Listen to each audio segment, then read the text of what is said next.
Hey everybody, it's Erik Torenberg, co-founder, partner of Village Global, a network-driven venture firm. And this is Venture Stories, a podcast covering topics relating to tech and business with world-leading experts.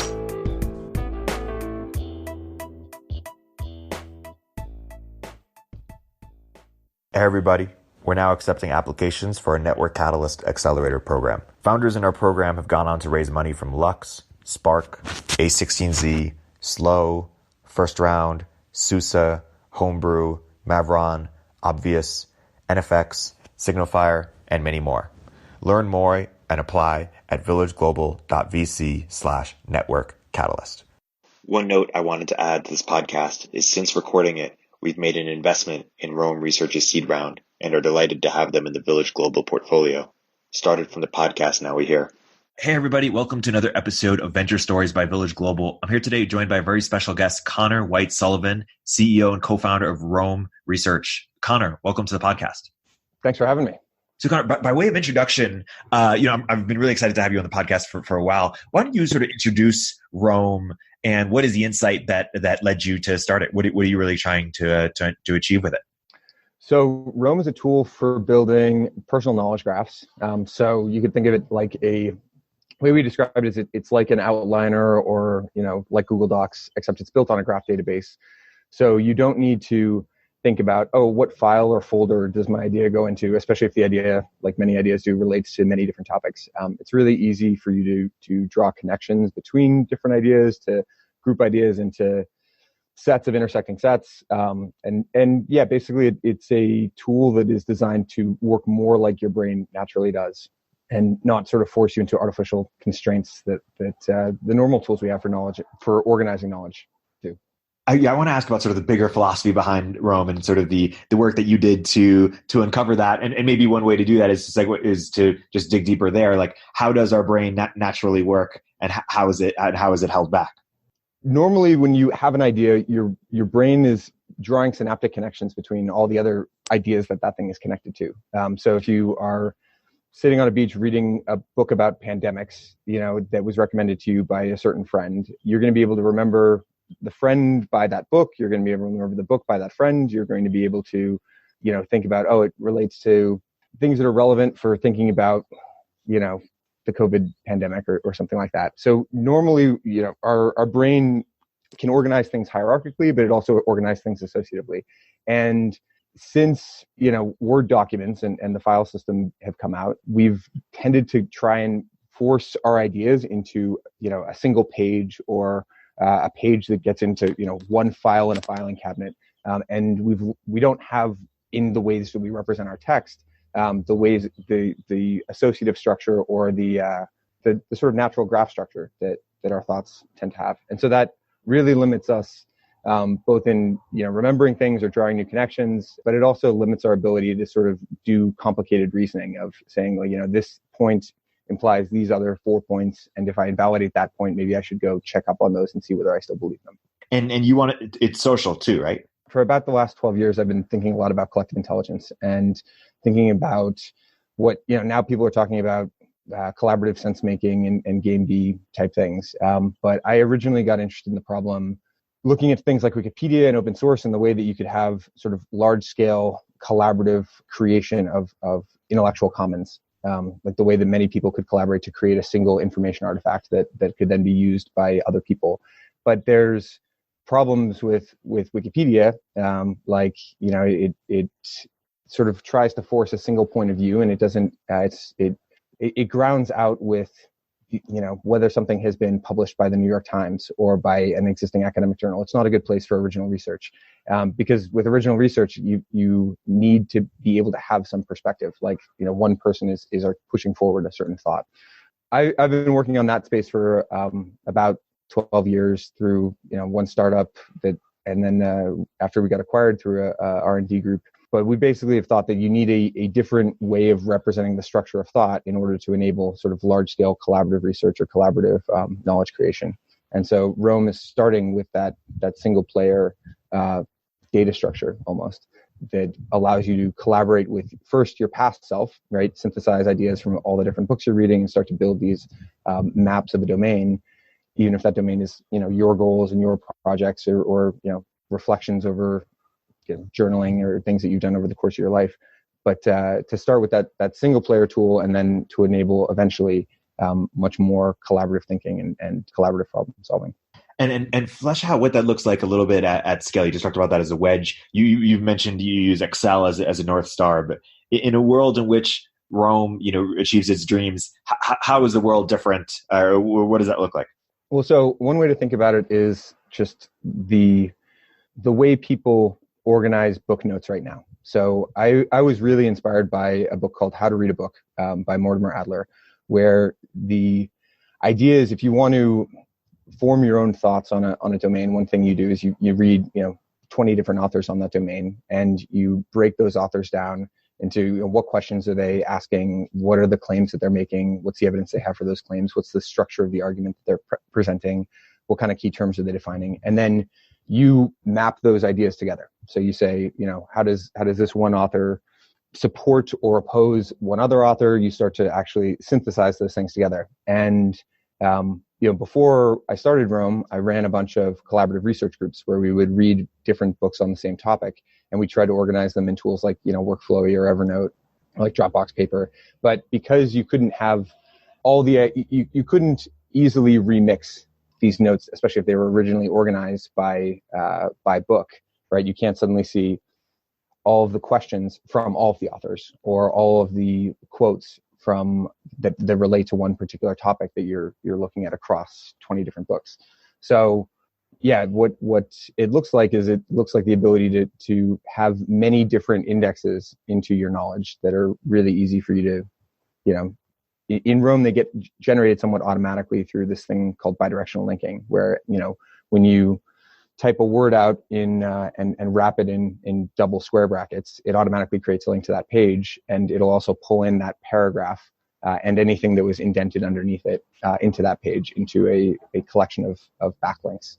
So it makes it really easy for you to have many different indexes into your thoughts and different ways of sorting them and filtering them, and then pulling those notes up into synthesis documents. It is interesting. So, we talked about sort of the shortages of Wikipedia, and you talked about your threads. Like Twitter, to some people, serves some elements of this construct of, closest, or to me personally, it's the closest thing I use to sort of a global brain or a collective intelligence vehicle, i.e. I sort of think out loud in it. It's sort of, I use it as sort of a collaborative Google Doc. I get feedback on various different sort of, tweets, and feedback in the realm of likes, but also in the realm of actual, here's the right answer type of feedback. And then I try to create sort of this threaded structure and then threads of thread structure. And it seems like Rome is that, 10x or 100x I think there are a couple of different ways to use Twitter.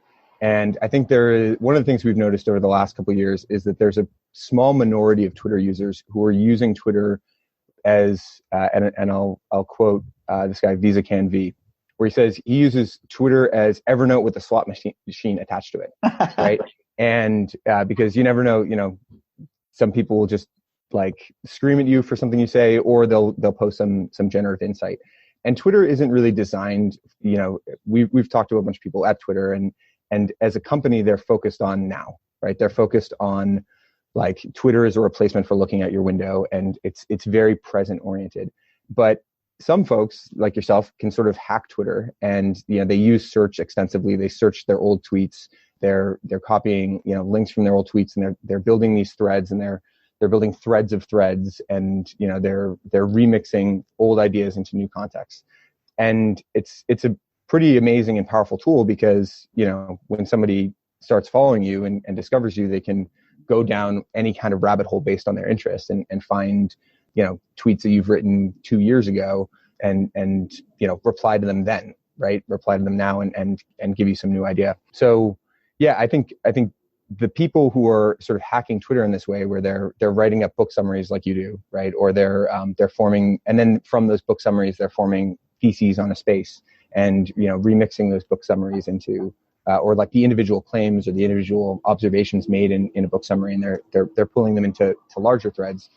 It's a pretty amazing and powerful space, but it also, everything you write has to be in public, so it doesn't leave as much room for the thoughts that are more heretical or that you're not quite ready to to put out into the open. And search is also really poor, right? It's very hard to find. You'll see a tweet and like it, but if you don't immediately thread it, it can be really hard to find those in the future. So the idea for Roam is and Roam right now is I would say actually like half of my personal knowledge management system, the other half being Twitter, right? Where, I have similarly a lot of threads, and I can pretty easily find certain things that I'm looking for by remembering one thread or like one tweet in one of those threads and following my own rabbit holes to find the thing that I'm looking for. But yeah, so Roam is taking that, but amping it up for, notes that are private. Eventually we will be moving into the more public social domain. Right. And so for improved searchability, or ability to. Yeah. And I think the key thing is like, there's a difference between searching and browsing, right? Searching, ahead of time what you're actually looking for. One of the things that people like about Roam is, so every page in Roam is both a place to write and a query over all of your other notes for other places where you've used that term. And so, and there's two parts of that query. There's the linked references that you've formally connected to that page, and there's unlinked references, which are just, places where you've used that term. So if I said something like collective intelligence, even if I hadn't formally linked it in the past, I can see all the notes where I've written about collective intelligence. And so this means that it's easy for you to like roam or like wander through your old notes to find nuggets that you want to reuse or that you want to put into a new context. And that's sort of one of our core ideas, is you should be able to get compound interest from your past writing. A lot of times people take a note or they save some bookmark and they never revisit it again. And that really, defeats the purpose in many ways, right? The goal for us is, can you get compound interest from your notes? Can you, can each thing that you write be a knowledge artifact that is giving you more and more value over time and when you can start connecting ideas together, that's when you really start to see the power of the notes that you've taken in the past. So we've seen people say that, they write 10 times more in Roam than they did in Notion. And part of it is that they're able to see more continuous value from those thoughts that they're capturing. Yeah, compound interest on your notes. I love that. And it's the same more, what tactically is my experience be within Roam then different than it would be on, say, Notion that would give me that sort of 10x, or compounded experience? Well, the first thing is that, so we encourage people to take daily notes. So in terms of, quick capture, you shouldn't have to think about, does this relate to, the books that I'm reading? Does this relate to the company that I'm running? Does this relate to, hiring or like talent development or whatever, right? If you have a thought, you put it on the note for that day and you reference through linking, which is functionally the same thing as tagging, all the topics that you think might be relevant, and you sort of indent those underneath. And so your first sort of entry into this knowledge graph is just a quick capture of thoughts as you have them. So it's you don't need to think about the structure of your thoughts immediately as you're having them. You just sort of can brain dump and write. And so, the folks who tend to get into Roam sort of use it as like a daily journal where they're logging, their tasks, the observations they're having, notes that they're having from meetings, just, quotes from things that they're reading, that kind of stuff. But then, over time, you can both observe a sort of bottom-up emergence of the relationship between your thoughts, and you can start to more formally structure it, because every paragraph or every bullet point in Roam, you can choose whether you view it as an indented list or you can turn off the bullets and just view it like a document. But every bullet point in Roam has a unique ID, and so it can be embedded in many different pages, and it's also going to appear in that query section for a number of and any other references you make to other pages. It'll appear in the query section for those pages. Talk about this concept of Zettelkasten. The Zettelkasten is a system that was developed by a German sociologist who sort of invented systems theory in Germany, and he wrote, over the course of his career, he wrote 70 full, pretty dense academic textbooks and like over 400 like peer-reviewed research papers. And he did this without any research team. He said his research team was his Zettelkasten, which was it's German for slip box. So he had, I think by the end of his career, he had like over 10,000 index cards. Each of those had a ID, a unique reference, and he would link those IDs together. So his practice was he'd write 3 or 4 of these notes per day. So very similar to actually the way I've seen you use Twitter, where as he was reading a book, he would write sort of a summary of the book in his own words, and he'd thread those ideas together. But then he'd also be able to go back and index those ideas into other theories he was developing or the questions that he was interested in answering. So the mark of a good knowledge management system is it's able to surprise you, and it's able to be sort of like a good conversational partner, because it's able to it's reminding you of things that maybe you'd thought before, but you haven't thought of in a while, and they mean something different in the new context of what you're thinking about. So we think is the it's sort of like a GTD for knowledge management, because you can't put a deadline on insight. You don't know when you're going to have the breakthrough, or when you're going to realize you were asking the wrong question, or when you find some piece of evidence that invalidates the entire hypothesis you were working on before. You can't plan for those things, but you can have sort of deliberate practice and like consistent habits that allow you to get insight faster, right? And by the time, one of the reasons he was able to write so many papers and so many books is when it came time for him to produce an artifact, right? Like a presentation, class notes, like a lecture, or these books or research papers, he wasn't ever starting with a blank page, because he would, grab one of those cards, then find all the cards that were connected to it, pull them out, and then he could shuffle them around on the table, figure out what the right structure was. And then, the paper, all he had to write was the glue to tie the different ideas together. So by having that, writing 3 or 4 index cards per day, he was able to eventually be really prolific and produce a lot of presentable material to other folks. And is this Dave Allen to Get Things Done, or who's this again? Oh, so this is Nicholas Luhmann. The two people who followed that I actually discovered it from were Robert Greene, who wrote the 48 Laws of Power.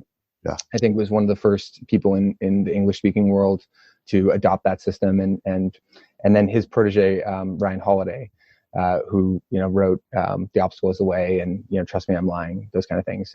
That's actually how I originally discovered the Zettelkasten. Was they had similarly boxes of index cards where as they were reading history, they were making these discrete observations and then starting to connect those together, so that when it came time for them to see some patterns across history, they already had the raw material to write those books that they wrote.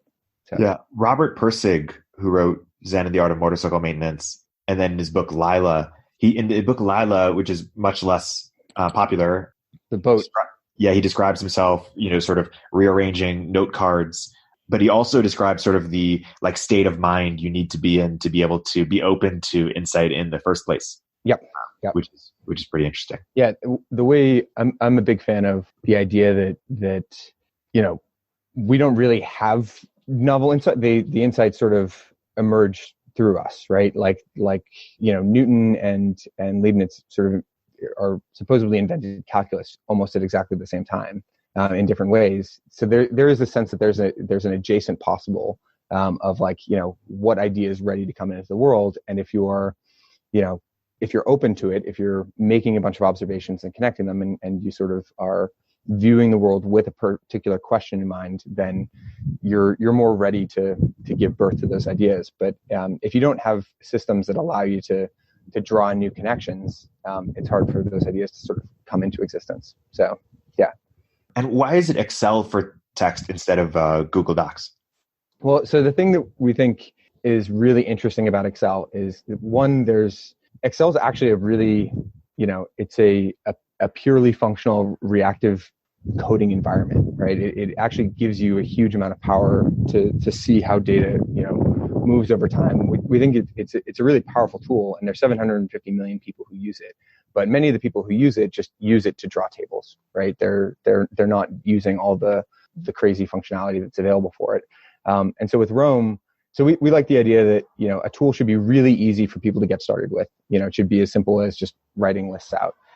But as you have more pressing problems and you learn to use the tool more, you should be able to you should be able to get more power out of the tool. So we talk about sort of a low floor and a high ceiling. Like it should be easy to enter, but then as you like learn to use the tool more and develop more strategies for using it, the tool should have the capability for you to get more power out of it. And so that's something that Excel has, right? Where it's very easy for someone to get started with it. They don't need to learn about, all the crazy functions that are available to it, and they don't need to be using pivot tables, when they first start. But as they learn to use the tool more, you can run whole businesses on Excel, right? There are many businesses that are just run on Excel tables. And so that's kind of the model that we have, is it should be easy to start with, but then you should basically be able to code in the tool itself and be able to do algorithms over your previous thoughts in order to generate new insight. Go deeper a little bit into, I'm curious where it's sort of how you're sort of, you've been looking at this for 12, 13 years. How has your sort of understanding of knowledge management or sort of collective intelligence evolved in the time that you've, where there's any sort of sharp changes in how you thought about it, or how has it evolved along with how the field has evolved? So I've been really influenced by Michael Nielsen's work. He has a book called Reinventing Discovery, where he talks about, what network science would look like. So how could you, and a good example there is, if you have 100 people in a room, 100 scientists in a room, if you're doing everything sort of synchronously, you're limited in terms of how much intelligence you can get out of that whole community. Adding, someone might end up being sort of bored in one conversation, that they're not necessarily getting matched to the right other people in the room to talk to. They might be slightly tired, right? There's challenges to synchronous collaboration in a knowledge space. But if you're limited to just the way that we structure text right now, where, 100 people are in just a discussion thread or like, a Facebook Messenger chat, right? It's the same sort of problem of, you can really easily get overloaded with too much information. You have to figure out, okay, like where can I deliver the most value to, helping this group solve this problem? It's hard to navigate that if the ideas don't have any sort of structure inside them. So my first startup was trying to solve this in like the political domain. It was a startup called Localocracy, and we were trying to make a online town commons. The sort of vision was to like wikify government and to basically crowdsource ideas from people who were registered voters in the town, so we could solve some astroturfing problems, and have them, vote up proposals and sort of vote up the pros and cons. But there's a bunch of problems if there's often a low trust, rivalrous dynamic in politics, where, people are incentivized. If you're joining a platform and, the platform currently is mostly filled with people who disagree with you and they've raised some really good points, you could just avoid using that or try to discredit the platform itself and say like, okay, that I'm not even going to address the points that other people have made, because I can just push the whole project aside. So at first I was really starting with that collective intelligence thing, and we realized, a tool should be useful first for the single player perspective, because if you need network effects to get started, it takes a lot longer and especially if you think that the real insight comes from the intersection of totally different domains. If we want to have, molecular biologists collaborating with game theorists, collaborating with, physicists, you shouldn't need all the game theorists to be on a platform for it to be useful. So one of the ways that my thoughts have evolved is we sort of shifted, even though we have these sort of big visions for collective intelligence, we've shifted to just focusing on the single player tool first, so that, you don't need to worry about some critical mass in an idea space. So that's the first place. In the course of my research, I spent a while thinking about formal logic and predicate calculus, and figuring out how you sort of like mathematically map out a logical argument and make it so that, if I change the truth value of one thing, it'll flow through the whole system. But I think that we sort of realized actually like regular human language is incredibly powerful. So if we can just have, pointers to different ideas and lean on, the logic of human language, that actually is a lot more useful for a lot more people right off the bat. So we're still interested in, figuring out how to, there's calculations in Rome, there's the ability to sort of have numbers propagate through a system. But we've been a lot less interested in the sort of like Bayesian reasoning, like mathematical stuff, compared with just how do people define terms and point to a definition, and like also just take notes on whatever and not worry about formal reasoning, but just drawing connections between ideas that they hadn't drawn connections to before. Have you gone deep on sort of linguistics or how language works? I've been really influenced by Douglas Hofstadter, who wrote Gödel, Escher, Bach, and then his most recent book, which is well summarized by the lecture he gave at Stanford, called "Analogy is the Core of Cognition." And so he talks about analogy as pretty fundamental to human reasoning, and I think that's one of the places that I've been most interested in terms of like how to model thought. Is like, how do we model analogies, and how do you connect concrete examples to an analogous thing, right? Or analogous abstraction over those thoughts. How do you envision Rome interfacing with sort of new platform shifts eventually, whether it's like VR, AR, HCI stuff? There's an exercise that I did a couple of years ago where the prompt was to sort of imagine a day in your life, 10 years from now. And like, what does that day look like? And for me, the day sort of started with like climbing up a mountain with like AR glasses and being able to see a full, like as I'm hiking, being able to manipulate, my thesis on the world and, the structure of my business and being able to actually like see in sort of 3 dimensions, the relationship between a bunch of things. So I think there's a lot of opportunity in AR. Like I'm a big fan of Brett Victor and I think that if we're like limited to just screens and, 2-dimensional manipulation of ideas, it's harder for us to see the matrix and sort of the many ways that thoughts are connected, or that the problems that we're working on are connected. So I think being able to move into 3 dimensions and more is important. It's just, I've been really influenced by Douglas Engelbart, who's like most known as the inventor of the mouse, but in many ways is sort of the father of human-computer interaction. Back in, the 60s and 70s, everyone was trying to automate everything away, right? The focus was on artificial intelligence and figuring out how you could replace humans for operations. And he sort of had this idea that what you should be doing is giving humans more power and giving them more capability and augmenting intelligence and focusing on IA instead of, or intelligence augmentation as opposed to artificial intelligence.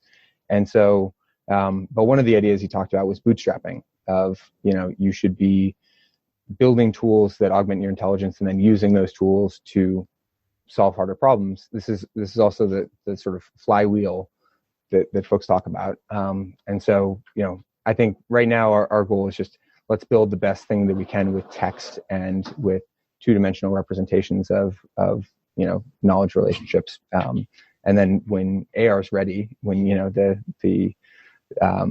the landscape is there, that it's easy for us to build on top of those platforms, then I think there's a lot more capability that will come out of that. I had this tweet last year. I said, people are often reading, curating, discussing the same books, articles, podcasts, and it's frustrating that this work doesn't seamlessly build on top of each other, that we don't collectively benefit. It's a structural problem. And then I said, annotations, transcriptions, wikis, we'll get there. Is this what you're sort of hoping multiplayer evolves into? I've been long fascinated with things like, Rap Genius, it was our Wikipedia earlier. Like, yep. How are you sort of envisioning that? Yeah, I think there's something that's pretty magical when you find somebody else who is reading 2 obscure things in 2 different fields, and they're connecting them the same way that you are, right? So that's one of the things where I've always been really interested in being able to pivot off of content to, a social network of people who are interested in that content, pivoting off of that into other content that they're interested in as well.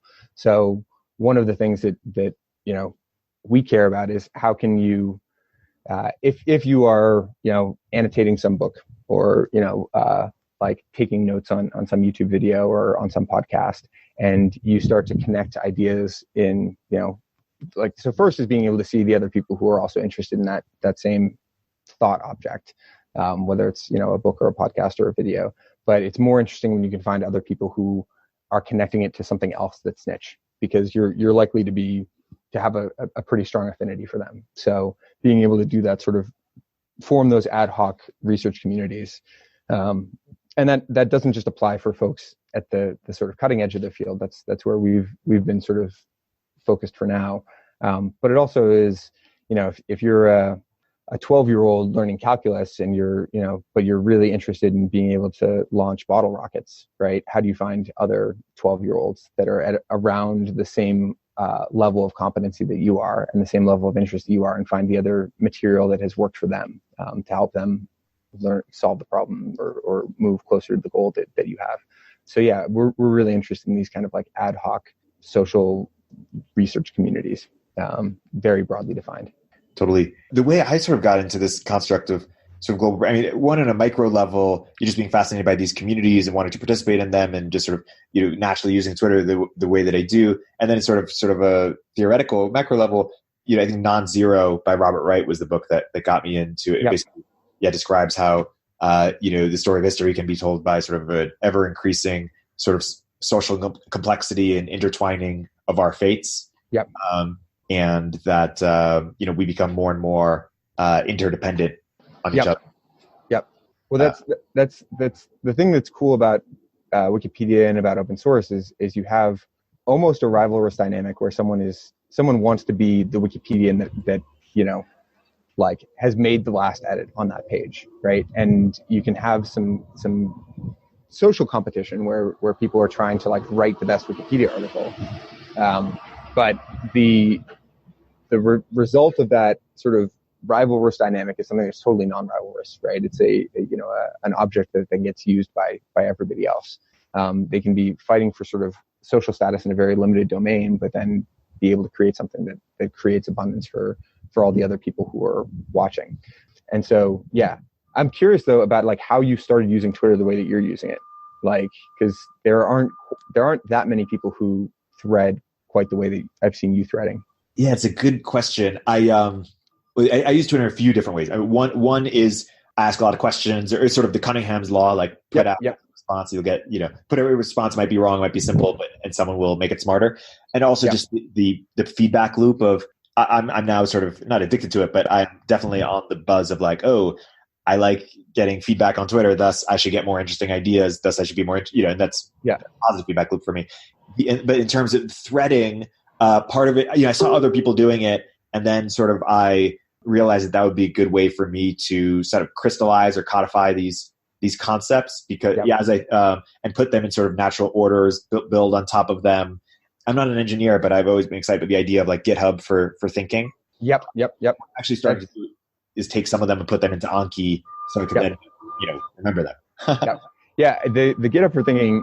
Ward Cunningham, the guy behind Cunningham's Law, also the original author of the wiki, his latest project, which he's been working on now for, I think, over a decade, is called Federated Wiki. And the thing that really attracted me to that was it had a model more like GitHub. And that's sort of how we think about collaboration is, every person had their own wiki, and they could be connected to certain networks. So if someone wants to make a change to one of your pages, they make a copy into their database and they make those changes, and they're basically issuing pull requests back to your wiki, which you can accept or reject, right? And so I think that model of every person, there can be gradual consensus, or gradual emergence of different consensus is a pretty powerful thing in GitHub, where like each person, has their own copy. They can make a branch. They can, then ask to change back into master on the source. And I think that's a much more powerful model for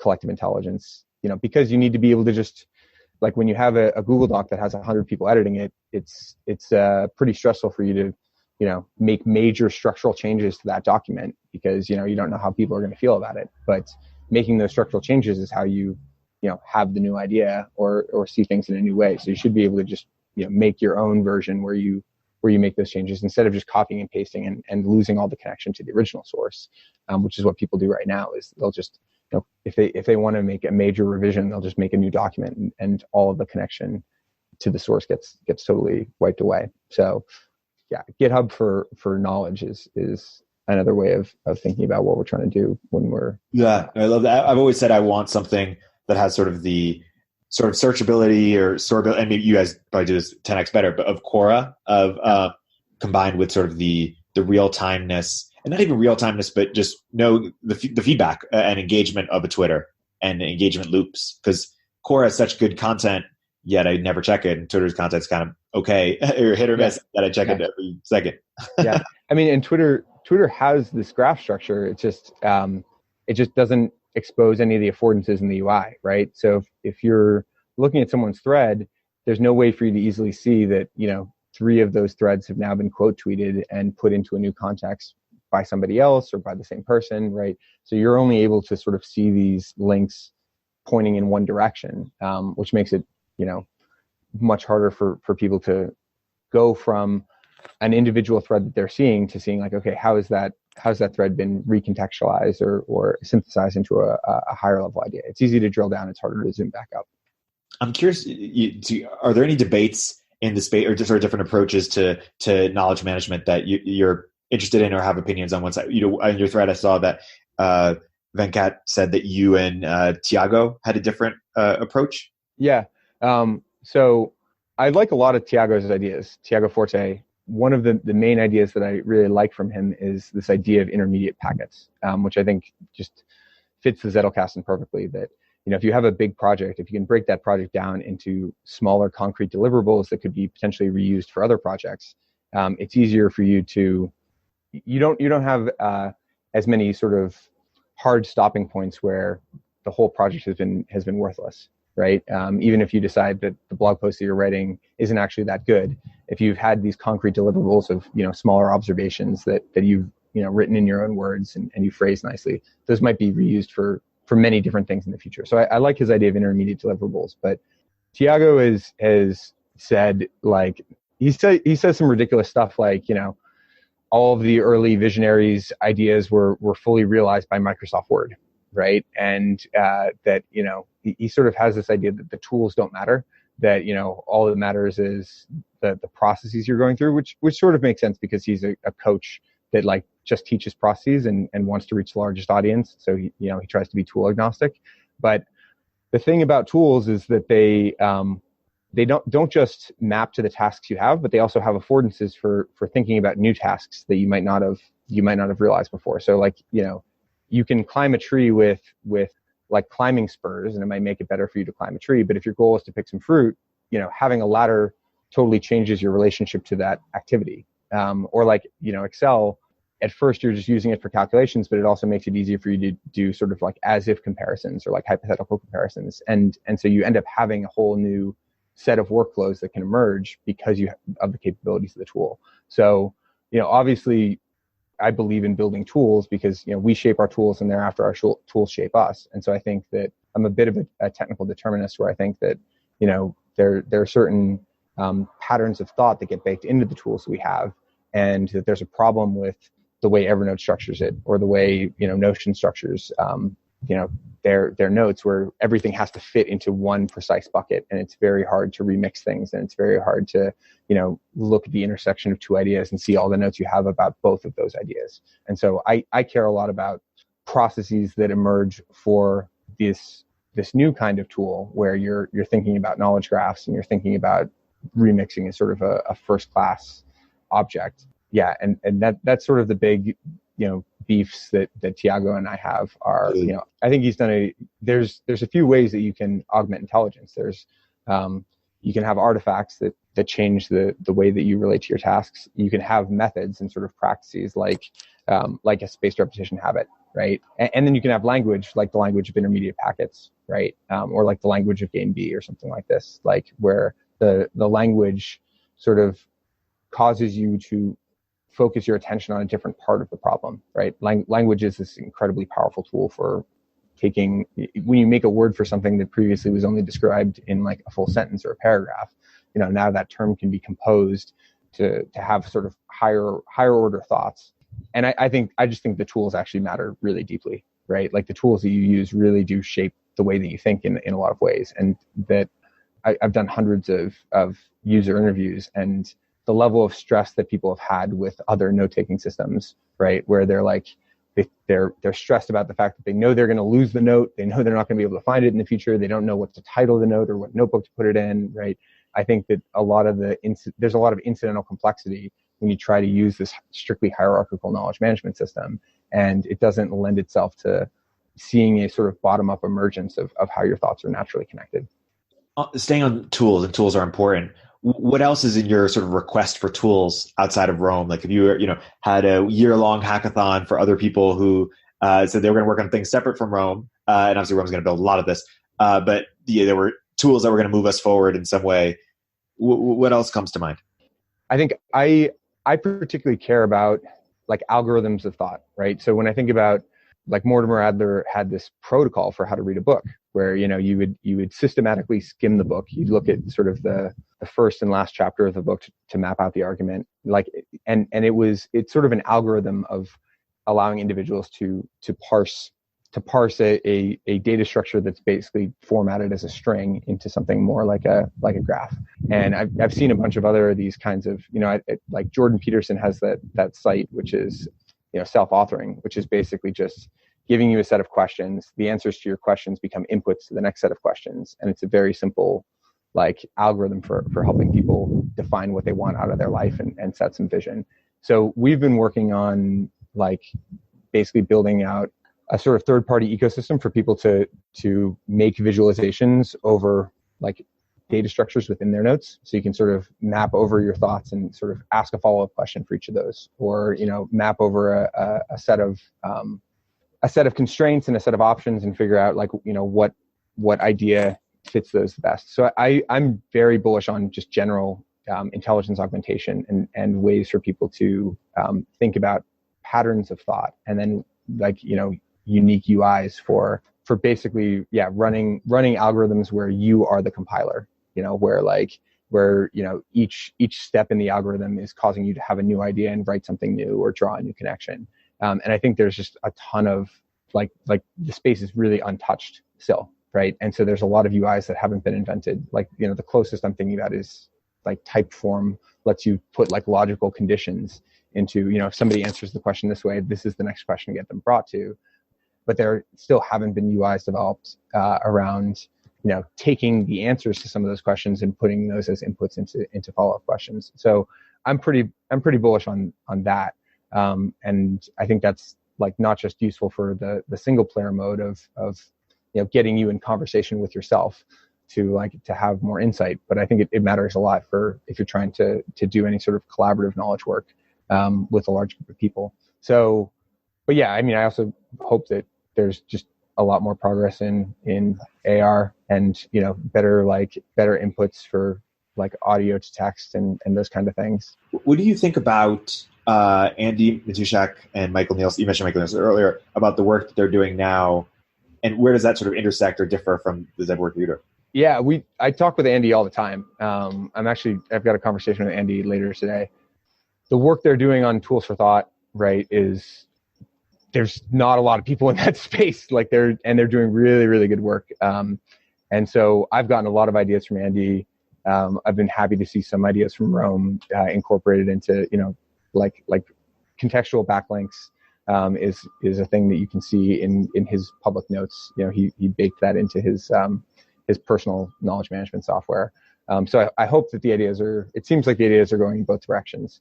His ideas around programmable attention, of basically saying that, spaced repetition, which they've popularized with Quantum Country and with Michael's stuff on Anki, is actually it's about managing your attention allocation, and it's not just useful for memorization. It's useful for rephrasing an idea over time, or prompting yourself with some daily question and then answering it in a different way each day. And so a lot of our ideas for the next year, the things on our roadmap, actually relate to some problems that Andy has articulated really well. And I think he's coined some terms that have been really useful for us, like programmable attention. And you mentioned Ravelrus before, and we mentioned Game B. Talk about what you think are the biggest contributions of Game B. I guess now we're moving more higher level, but where do you see that going, or what's most interesting about what they've got sort of going on there? Yeah, so one of the things that I've been trying to figure out, when we eventually get to a place where people are able to build knowledge on top of other people's knowledge really easily, right? Instead of like copy pasting, right? They're able to just directly embed content from other people. I've been thinking about how do you both incentivize people for building these like atomic units that get reused, like, and like what do the incentive structures look like for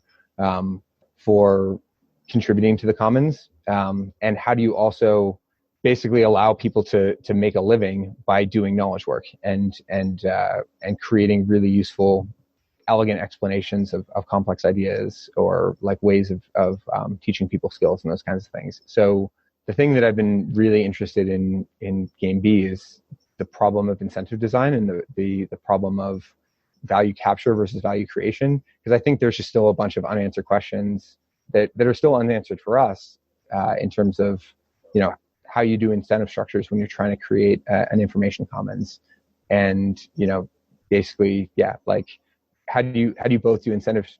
How do you do incentive structures, and how do you also make sure that people are able to make a living who are creating a lot of value, like people are able to support themselves? And so there's mostly good questions in that field. I haven't yet seen great answers, but I've liked the phrasing, because originally I'd been interested in this problem of the commons coming from Yochai Benkler's work, where he was, he had some great papers in like the early 2000s about information commons and copyright, and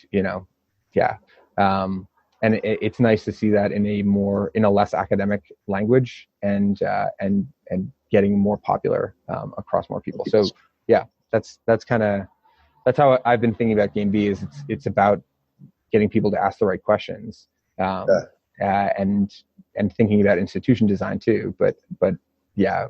The intersection between value creation and value capture is really interesting, in the sense of, if we want people to have, going back to Michael Nielsen, if we want people to have, make more sort of breakthroughs in, science, that will then lead to all this value, creation or in capture by other people who they don't see. Eric Weinstein always says how come, physicists exactly see the value that was created from, people who leveraged it to create other things. How do we thus incentivize people to do that? I was actually just about to bring up Eric Weinstein, because his sort of thesis that like all of the progress of the 20th century was riding on the back of physics, but physics doesn't, like, the only way you can get a job in physics right now, I mean, some folks end up going into hedge funds and being quants, but there's not a great way for any physicist to capture any of the value that they're creating. And so, our society doesn't like allocate nearly enough resources into fundamental research and even the like clear articulation of that fundamental research, right? Like writing a really great, book that popularizes physics, like it's nothing compared to the value that's actually being created by those concepts. Glenn Weil has sort of the idea of basically redefining private property, but then we get into the realm of, I don't know, that is just hard to think about. Yeah. I mean, the problem that we've been interested in thinking about is like, how does a small group like, our communal house make decisions, right? How do you figure out how to do these problems of, attention allocation and gradual consensus? Like, how do you do these amongst small groups of people where there's already high trust? And can we do them in ways that like, that can scale? But it's still there's a lot of design problems around, attention allocation and like figuring out what you bubble up to somebody at what level of granularity, and how can they like keep zooming in, and have those contributions, especially if there's a logical structure to what's going on, like have something that is zoomed in at a very fine level. If you disprove a certain axiom, have that still like bubble up all the way up the chain, so that, you can, when you're reading a paper, if the paper, cites something that failed to replicate, like get sort of a warning as you're reading the paper, that like, hey, the whole premise of this idea might have been invalidated. Like you should check the work. Yeah. Totally. Nearing the end here, is there anything we didn't get to cover that you think might be interesting for our audience to know, or perhaps plug anything else about Rome in terms of what's to come? So right now we're in a place where a lot of people's calendars have changed a lot, right? They're not going to be out socializing as much. We're at least for the coming months, we're going to be in a little bit more of a quarantine or social distancing space, and I think that there's a ton of opportunity there, right? Newton invented calculus, Shakespeare wrote King Lear while they were in quarantine, and it's a great time for deep work, and it's a great time for trying to clearly articulate like what you believe, like what theses you think about the world, and what questions are really interesting to you. And so I've been I'm pretty hopeful that some really cool things could come out of this time. And obviously we think that Roam is the best tool people can have for generating insight, for making progress on the hard problems that they've not been able to make progress on before. So I'd highly recommend people read Sanka Aaron's book, How to Take Smart Notes, which I think introduces the idea of Zettelkasten and the practices around, when you read a book, like, copying and pasting or directly quoting it isn't nearly as useful as articulating it in your own words. And then what's most important is after you've articulated it in your own words, figuring out how that idea connects to other things that you're thinking. So I'm pretty hopeful about this time. I think it's a great time for Roam users, and so I hope that folks who are listening to your podcast check it out. I would also say, if I was just going to make a quick plug, so Roam is a power tool, right? And we're still in our very earliest stages. Our first couple of years, we were actually just funded by the AI safety and sort of existential risk research community, where we were getting paid to develop the tool for a very small group of people.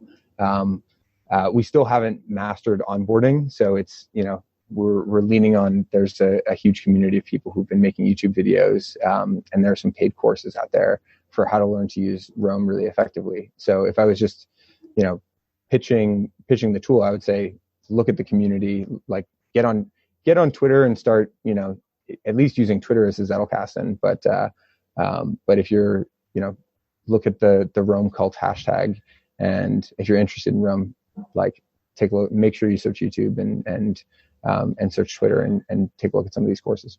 I love that. That's a perfect place to wrap. My guest today has been Conor White-Sullivan of Roam Research. Conor, thank you so much for coming on the podcast. Thanks so much, Erik. I appreciate it.